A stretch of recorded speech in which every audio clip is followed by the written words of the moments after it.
Ya, oke, mari kita sambung lagi kelanjutan dari novel Gunung Hua.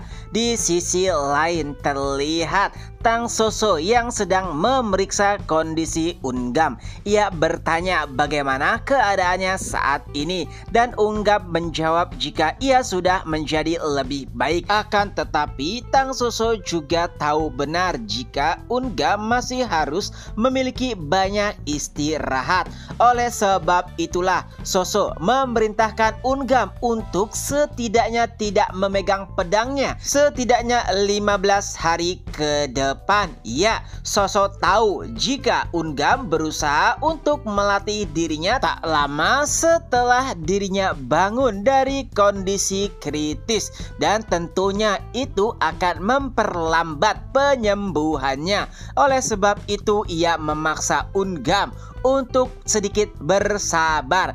Jika terus dipaksakan, mungkin malah akan memperburuk kondisinya dan sulit bagi Unggam mungkin di masa depan untuk mengayunkan pedangnya. Ya, Unggam sendiri hanya bisa tertawa ataupun tersenyum karena memang saat ini sulit baginya untuk hanya tetap berdiam diri tanpa mengayunkan pedangnya setiap hari. Tapi karena Soso menekankan hal tersebut hanya untuk keadaannya yang lebih baik, nampaknya Unggam mau tidak mau harus menerima nasihatnya. Di lain sisi, nampak Chung Myun yang sedang mengamuk di hadapan Hong Dae.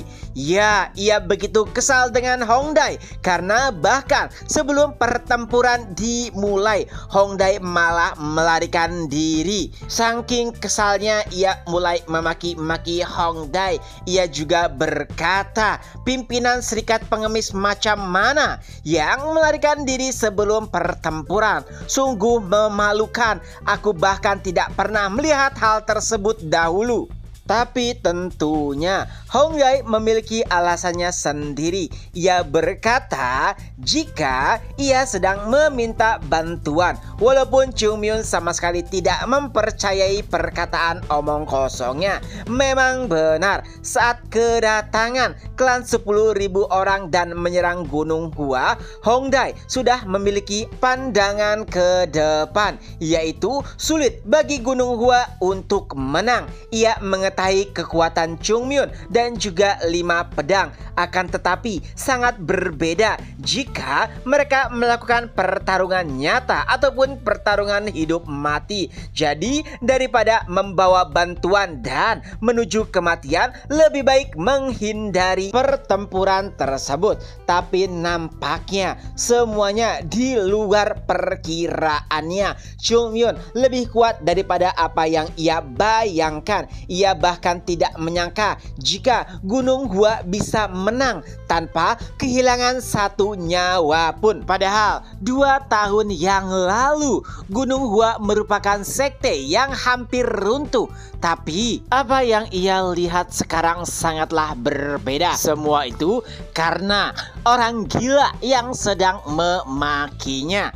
Chung Myun bahkan hampir saja menghajar Hong Dae, tapi untungnya Baekhyun dan yang lainnya memegangi Chung Myun agar ia tidak melakukannya. Barulah beberapa saat kemudian beberapa orang memasuki ruangan dan berkata, Chung Myun, tenanglah. Dan sontak Chung Myun pun langsung diam dan menghentikan tindakannya. Ya, itu adalah pimpinan sekte Hyun Jong bersama Unggam dan beberapa penatua. Hyun Jong pun langsung berkata kepada Hong Dae untuk duduk dengan tenang di hadapannya. Dan kala itu Hong Dae merasakan perasaan yang berbeda saat kembali berhadapan dengan Hyun Jong. Dahulu saat kali pertama ia bertemu, Hyun Jong hanyalah pimpinan sekte dari sekte yang hampir runtuh. Tapi saat ini setelah berhasil mengalahkan klan 10.000 orang, aura yang dipancarkan benar-benar berbeda. Pada awal mula perbincangan, Hyun Jong langsung berterima kasih kepada Hongdae. Adapun Hongdae, ia pun menanggapinya, tidak masalah pimpinan sekte. Serikat Pengemis Cabang Hwaum dan Gunung Hua merupakan keluarga. Tentu saja dari perkataan tersebut ada satu orang yang tidak senang, yaitu Chung Myun. Karena menurutnya semua perkataan yang keluar dari mulut Hongdae hanyalah omong kosong. Hongdae juga mulai meminta maaf karena informasi yang mereka dapatkan sedikit terlambat. Sebenarnya tepat setelah penaklukan pasukan ular merah di Xi'an, para pasukan Serikat Pengemis mulai melihat atau memperhatikan gerak-gerik dari klan 10.000 orang.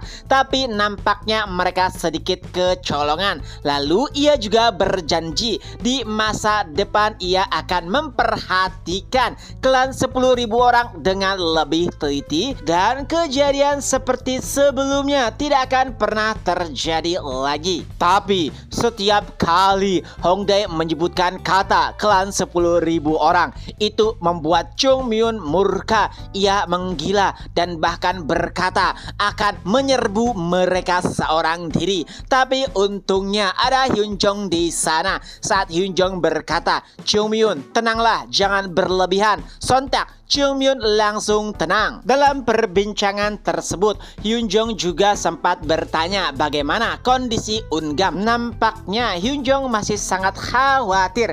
Tak kalah Ungam kehilangan satu lengannya.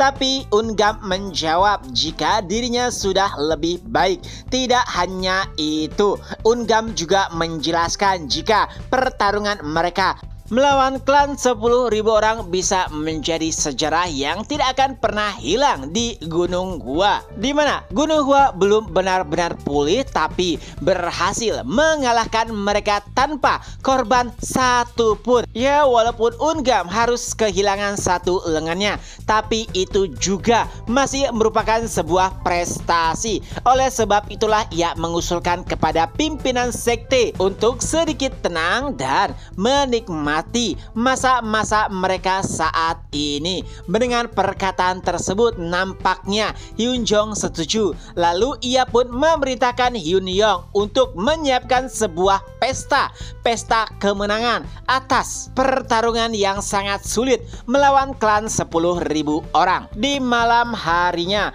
kobaran api unggun menghiasi lapangan Gunung Hua. Semua orang sedang menikmati pesta. Daging, alkohol bertaburan dimanapun. Hongdae yang menyaksikan hal tersebut sedikit terkejut. Ya, itu tidak nampak seperti sekte Tao, tapi ia juga sangat menikmati rasa kekeluargaan yang diperlihatkan oleh Gunung Hua karena tidak banyak sekte yang bisa melakukan hal tersebut. Mereka tidak terlalu memandang status ataupun angkatan. Bahkan para anggota Serikat Pengemis yang dibawa Hongdae juga mulai bertukar arak ataupun alkohol dengan murid-murid Gunung Hua. Dan tidak hanya itu, murid-murid Gunung Hua juga mulai mencekoki biksu Haeyeon dengan alkohol. Tapi di tengah-tengah kemeriahan tersebut ada satu orang yang merasa tersiksa, yaitu Hongdae sendiri. Chung Myun memantaunya dan bahkan tidak memperkenankannya untuk ikut berpesta dan minum alkohol. Nampaknya kekesalan Chung Myun kepada Hongdae masih belum mereda sama sekali.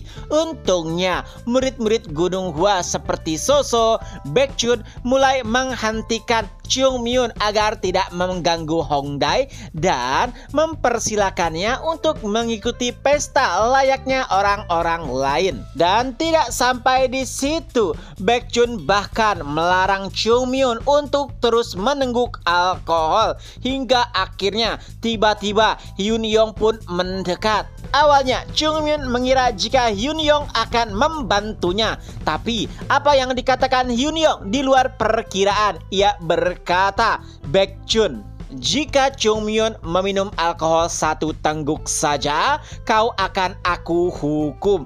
Mendengar hal tersebut, Chungmyeon merasa dikhianati. Dan di tengah-tengah keributan tersebut, tiba-tiba Yeonjung berkata, apakah tidak masalah? Perselisihan kita dengan klan 10.000 orang belum selesai. Awalnya, Chungmyeon ingin membuka suara dan menjawab pertanyaan tersebut. Tapi Baekhyun mendahuluinya. Ia berkata, jangan berbicara omong kosong.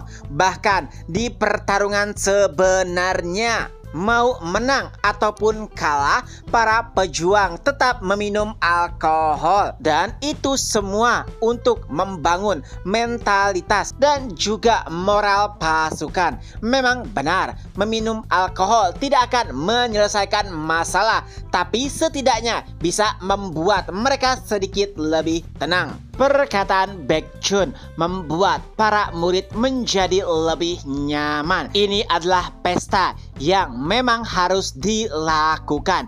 Jika itu Gunung Hwa yang dahulu, mereka pasti tidak akan pernah bermimpi untuk melawan pasukan jahat seperti klan 10.000 orang. Sebelum mereka bertarung, semua murid pasti langsung melarikan diri. Tapi kali ini mereka bertahan dan bahkan memenangkan pertarungan. Kemeriahan pesta terus saja berlanjut di antara murid-murid Gunung Hwa dan juga anggota Serikat Pengemis. Chapter pun berakhir. Nah, itulah kelanjutan dari novel Gunung Hwa. Semoga terhibur. Ketemu lagi di next video. Bye-bye.